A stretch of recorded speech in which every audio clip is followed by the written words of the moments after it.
so weird to watch in real time the United States of America turning into Nazi Germany.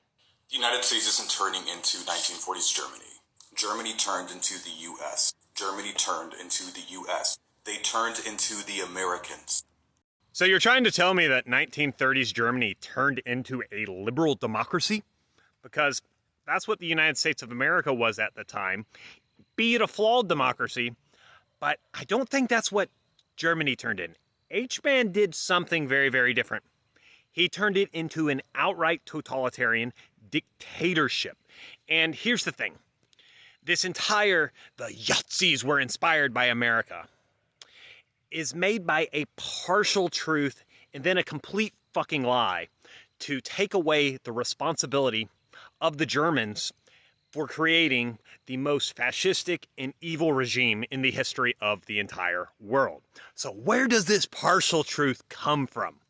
Well, it mostly comes from Western novels, and I'm not even kidding.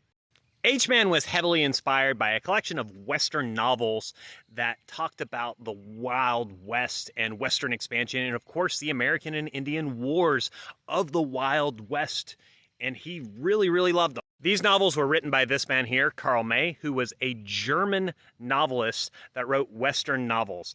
H-Man cited him as a high inspiration in his Mind Struggle book, and he also distributed those novels to his generals to help them with Lebensraum during World War II. It's also probably fair to say that certain Jim Crow laws inspired some racial policies that the Yazis would eventually use. However, America did not inspire Yazi Germany. If anything, Americans' Republican values, which were what it was founded on, were highly volatile and hated by the Yazis, especially the idea in our Declaration of Independence that all men are created equal. The Yazidi ideology completely rejects this because it holds a hierarchy of men, with the Aryan race being at the top. Not to mention, it takes just a brief look at history to find both German and other European influences which would inspire their Yazidi ideology. Let's start with over 1,000 years of anti-Semitism and Jewish pogroms in Europe. Let's go with Germany's own colonial history in Africa.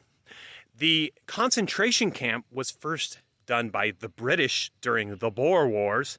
Not to mention, even the concept of biological scientific racism, which inspired most of the Yazidi racial ideology, was started in Europe. The Americans actually learned that from the Europeans. So the idea that the Yazis looked at America as the blueprint for their fascist ideology is just a lie. It's a lie made by anti-Americans and often inspired by Russian propaganda currently to paint America as the great Satan, the worst country in the world, even worse than the Yazis. When in reality, America has a lot of problems. It had its problems throughout most of history, but it's nowhere near comparable to the Holocaust or even many regimes today. But this entire America is falling into fascism and all these things. You know what they're trying to do? They're trying to make you think we have already lost, so there is no point in even trying to stop bad things from happening. And look at the election coming up. We have Joe Biden, who, yeah, he's kind of just a status quo guy. Now, I do think he's probably better than a lot of you give him credit.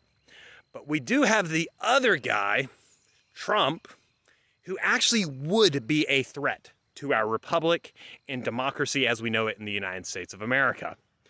Do you really think it's worth risking Trump becoming president? Especially if you support the Palestinians. I want to remind you, all you guys saying Genocide Joe about the Palestinians, you do realize that Trump's position is that Bibi has not gone far enough.